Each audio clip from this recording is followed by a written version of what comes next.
Résumé de l'épisode précédent. La Compagnie du Sang Bleu rencontre un mystérieux vagabond qui semble différent des autres personnages non-joueurs. Avant de disparaître, le vagabond donne un conseil à Ramirez, lui permettant alors de découvrir les règles de la simulation. L'équipe de militaires ne semble pouvoir sortir de cet espace virtuel que tous ensemble. À défaut, ils seront à nouveau rechargés dans la simulation. Sauf que le temps leur est compté. Après qu'une partie des soldats ait été attaqués par des golems de pierre, ils finissent par s'abriter dans une grotte, à nouveau aidés du mystérieux vagabond, qui disparaît de nouveau. Bienvenue dans le labyrinthe de Satan, partie 5. Des bruits de pas venaient de se faire entendre, et, dans la pénombre de la grotte, la silhouette d'un soldat s'était dessinée. « Durand, c'est toi ?» Le soldat se figea et ne laissa pas deviner son visage. Il lâcha alors quelque chose qui vint rouler au pied de Ridar. Cela avait tout d'un avant-bras humain dont la main se terminait par une paume au doigt arraché. Le soldat s'avança un peu plus et l'on put distinguer de qui il s'agissait. C'était Marchaud. Sa démarche était chancelante, ses yeux étaient révulsés, et sa mâchoire tremblotait si fort et si rapidement que cela provoquait un claquement de dents à vous en glacer les sangs. Tous ici avaient déjà vu un film de zombies, et il n'en fallut pas plus pour qu'ils se saisissent de leurs armes et commencent à tirer.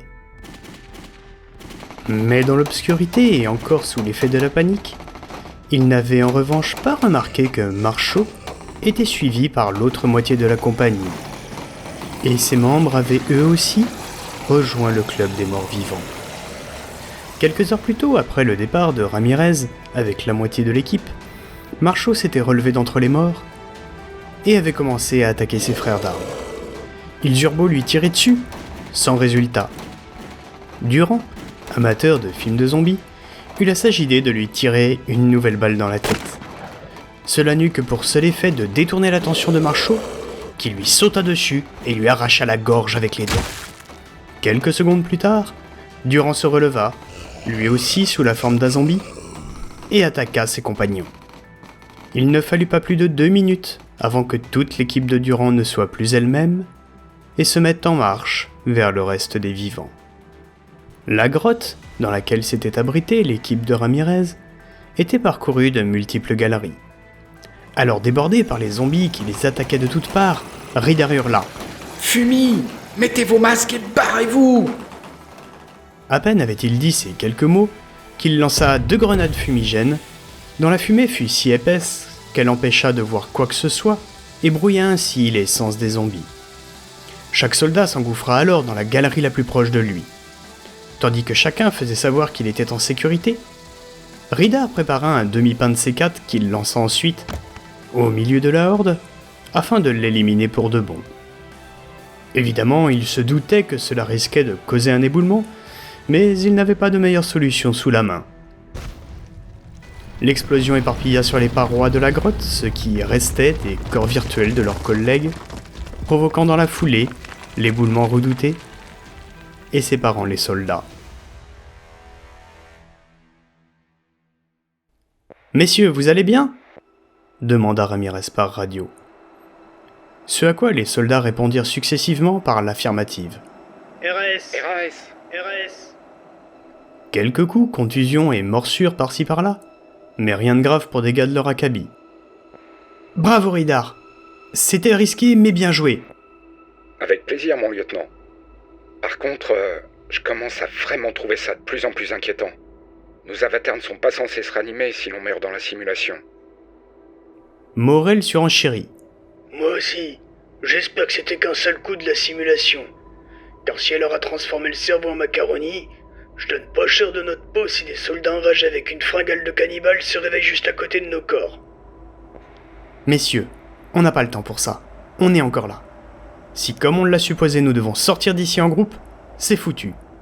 Mais de toute façon, nous sommes bloqués ici, donc on poursuit la mission. C'est le mieux que nous puissions faire. Le premier objectif, c'est de sortir d'ici et de nous retrouver à l'extérieur. Bien, mon lieutenant. Cela faisait environ 20 minutes que Ramirez arpentait seul la galerie sombre et tortueuse quand une lumière bleutée commença à se refléter sur les parois. Il continua d'avancer, prudemment, arme à la main, en s'approchant de plus en plus de la source lumineuse. Quand vint le moment de découvrir l'origine de cette étrange lumière bleue, un immense flash apparut. Adaptation des paramètres de la simulation. Entendit-il. À nouveau, le décor avait changé. Cette fois, aucun paysage de mort et de désolation, mais un appartement. Son appartement. Ramirez se retourna instinctivement pour voir l'embouchure de la galerie qu'il venait de quitter. Mais celle-ci avait disparu au moment où la simulation l'avait fait changer d'environnement. Sa tenue aussi avait changé, puisqu'il était à présent habillé en simple civil. Mais le plus inquiétant était ailleurs. Ramirez remarqua sur une chaise le gilet d'une jeune fille. Il s'en souvenait comme si c'était hier. C'était le gilet de sa nièce, qu'il avait élevé comme sa propre fille, là où elle l'avait laissé, en sortant, le jour de l'accident, qui lui coûta la vie. La simulation avait décidé de faire revivre à Ramirez le pire moment de son existence. Le bruit de la sonnette retentit comme un glas, car Ramirez se souvenait parfaitement de ce que celle-ci annonçait. Après un moment de stupeur, il s'avança lentement vers la porte afin de l'ouvrir.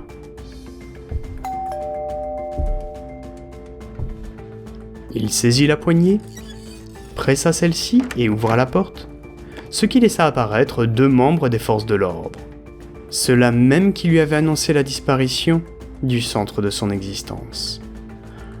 Un des policiers prit la parole sur un ton peiné.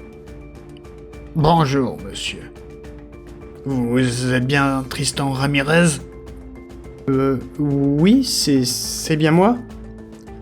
Le policier sortit une arme et tira une balle en pleine tête à Ramirez. Adaptation des paramètres de la simulation. Ramirez était sous le choc. Après avoir repris son souffle, il regarda autour de lui et constata qu'il était de nouveau dans son appartement, au même endroit qu'après être sorti de la galerie. S'il avait compris que la balle qu'il avait reçue était liée au fait d'avoir adressé la parole à un personnage non-joueur, il ne comprenait pas pourquoi la simulation ne l'avait pas renvoyé dans le monde réel. Ramirez remarqua que le gilet de sa nièce était toujours là, et, au bruit de la sonnette, craignait alors que l'histoire ne se répète indéfiniment.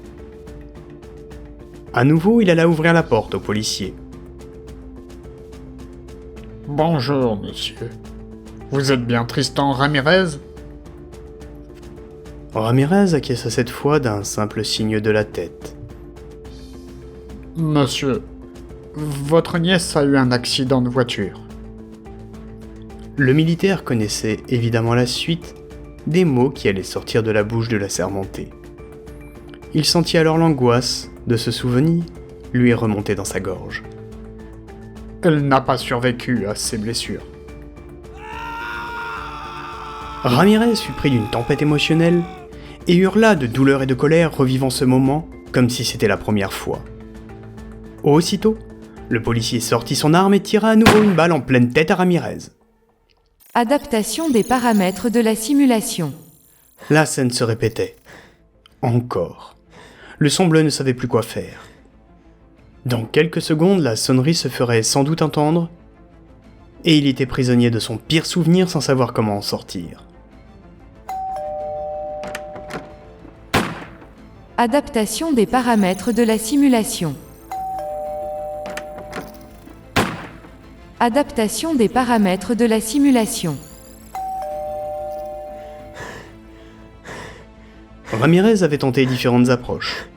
Abattre le policier en premier, tenter de s'enfuir, cogner les policiers pour se faire embarquer ailleurs, rien n'y faisait, et cela se finissait systématiquement par sa mort et son rechargement.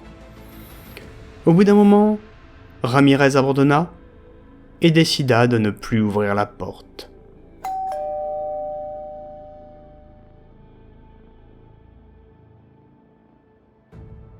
Monsieur Ramirez, il est inutile de vous cacher, c'est important. Pouvait-on entendre derrière la porte.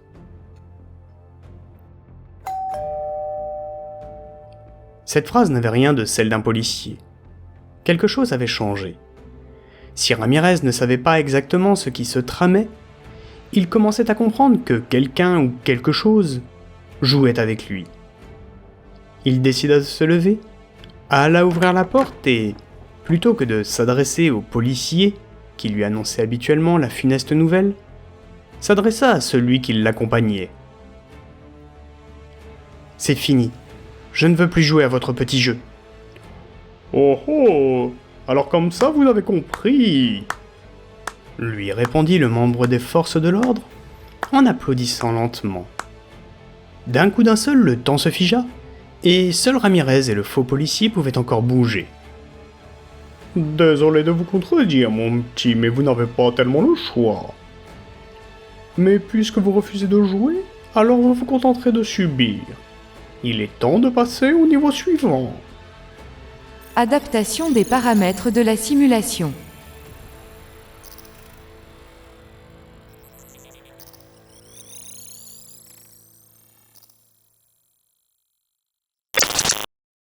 Merci d'avoir écouté cette histoire, j'espère qu'elle vous aura plu.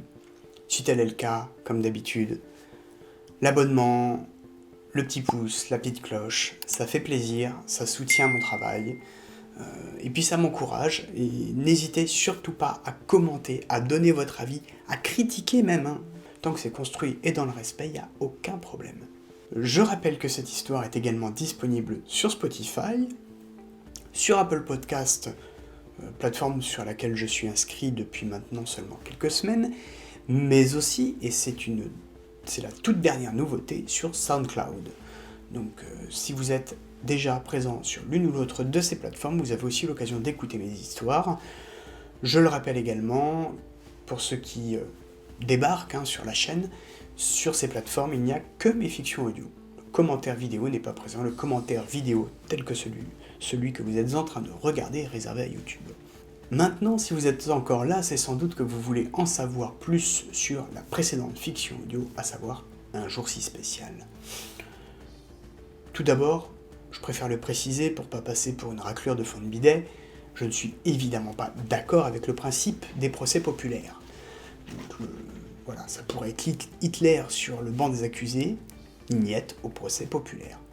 Par contre, si demain ça avait lieu, j'irais pas le reprocher aux gens qui mèneraient ces procès parce que, même si je ne suis pas d'accord, je comprends la dimension émotionnelle que revêtent ces procès et qu'ils revêtiraient, et ce besoin de trouver un exutoire à travers ceci. Je ne suis donc évidemment pas d'accord avec le sort de ce chef d'État, chef d'État que je pense certains auront compris de qui il s'agit, mais par contre, même si j'ai un doute sur la réalité d'un effondrement tel que celui que je présente en fait dans Un jour si spécial, je crois profondément que si demain un effondrement avait lieu, une purge façon 39-45 aurait lieu, si ce n'est qu'à la différence, ici, ce serait des élus et certaines professions qui seraient ciblées. Je pense vraiment que ça pourrait avoir lieu. Certaines professions feraient donc bien de ne pas tout considérer comme acquis. C'est aussi ça la morale de mon histoire à la fin. La morale de mon histoire n'est pas du tout une menace, mais un avertissement, parce que je crois vraiment que ça serait pas beau à voir. Voilà. Et on sait très bien que dans un procès populaire, eh bien, il y a aussi des innocents qui y passent, ou des gens qui ont fait des choses parce qu'ils y étaient réellement contraints, malheureusement. Toutefois, cet effondrement dans mon histoire, certains l'auront compris, c'est donc celui des fantômes du métaverse. Donc ça se passe tout simplement 9 mois après. Autre lien, le juge Morel n'est rien d'autre que la version physique du Jacques Morel numérique des fantômes du métaverse. Donc pour ceux qui n'ont pas écouté les fantômes du métaverse, c'est pas un spoil, hein, vous l'apprenez quasiment dès le début de l'histoire, le Jacques Morel des fantômes du métaverse est un scan numérique de la cognition du Jacques Morel qui vit dans le monde réel. En conséquence, le lien entre les deux histoires est réellement direct. Morel est également le nom de famille d'un des soldats du labyrinthe de Satan. Je l'ai déjà évoqué lors d'un commentaire vidéo, ce n'est ni plus ni moins que le fils de Jacques Morel. Il y a aussi un point de détail que certains auront peut-être noté, c'est le narrateur. Et c'est là que le dessin commence à se mettre en place. Le narrateur, si vous avez été attentif, c'est le même que celui de Bulle Temporelle. Alors j'en dis pas trop, pour pas trop vous spoiler, parce qu'il y en a certains qui ne connaissent pas encore toutes les histoires, peut-être qu'ils débarquent avec cette vidéo. Donc je vous invite à aller écouter Bulle Temporelle, qui est en 2 parties. Donc le narrateur, c'est celui de Bulle Temporelle. Et là, vous pouvez vous poser cette question. Si Bulle Temporelle, qui se passe dans les années 2100 et quelques, a le même narrateur qu'un jour si spécial, si je vous le précise, c'est que vous vous en doutez, ça veut dire que ce narrateur est en fait quelqu'un en particulier. Quelles autres histoires ont pour narrateur cet étrange personnage? Et qui est-il? Donc il y a un dessin qui commence à se dessiner, en sachant que Un jour si spécial est également lié à L'ennemi intérieur, qui est également lié à Masque Bleu, qui est également lié à la dernière course du Taxi 101, et mon personnage récurrent, Michael, est également le protagoniste de Bon Retour à Polar City, qui se situe en 2047, donc approximativement 10 ans après les événements de Un jour si spécial. Certaines de ces histoires sont racontées par mon narrateur particulier, par ce narrateur particulier, celui de Bulle Temporelle, et d'autres non. Donc à vous de deviner lesquels, mais vous comprenez du coup qu'un certain dessin commence à se faire. Et qu'une histoire sous-jacente commence à apparaître. Alors, c'était pas prévu au début. J'ai vu le schéma commencer à se dessiner naturellement. En fait, j'ai lié ces histoires des fois par amusement, des fois parce que je trouvais intéressant de créer une connexion.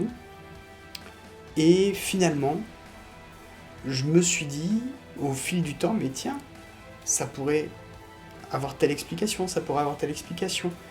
Eh, mais en fait, ça serait logique, ça. En fait, les pièces de puzzle, c'est comme si elles s'étaient créées et imbriquées d'elles-mêmes. Et là, quand j'ai vu le début du puzzle, j'ai fait, mais toutes les autres pièces, là, je les vois aussi.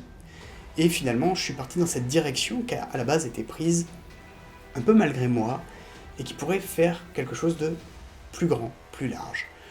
Je ne sais pas si j'explorerai en détail cette histoire, parce que ça va demander du temps, ça va demander quand même quelque chose qui tienne sur une certaine durée, mais dans le doute, je vous le dis, pour que vous puissiez vous-même faire vos théories et apprécier davantage ces liens, et donc de comprendre que la plupart de mes histoires sont liées entre elles. Je l'ai déjà dit, elles se passent dans le même univers, mais elles sont en plus liées directement ou indirectement d'une façon ou d'une autre. Sauf quand je précise bien entendu que c'est un hors-série. Là, c'est un univers à part. Ah oui, une dernière chose, je doute très fortement qu'un effondrement de ce type ait réellement lieu dans notre univers.